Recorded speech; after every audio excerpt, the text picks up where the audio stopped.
کەم کەسەیە لە ئاوازی قاس تێبگا.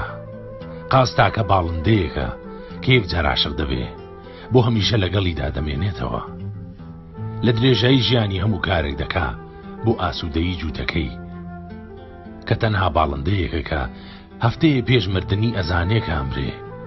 ئەو حەود ڕۆژە کە ماوە بۆ مردنی بۆ ئەو شوێنە ئەڕوا کە یەکەم جار خۆشەویستەکەی لێبینیوە. هەر لەوێ کامێنێتەوە تا مردن، کاتێک کە ڕۆژێک ماوە بۆ ژیانی، ئاوازێ بۆ مردنی خۆی خوێنێ کە جوانترین ئاوازە لە جیهانی باڵندەکانە، دواتر سەرخاتە سەر باڵەکانی و گیان لە دەزەدا.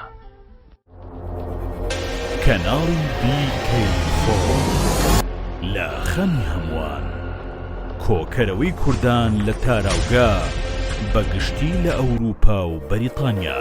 کەناڵی BK4.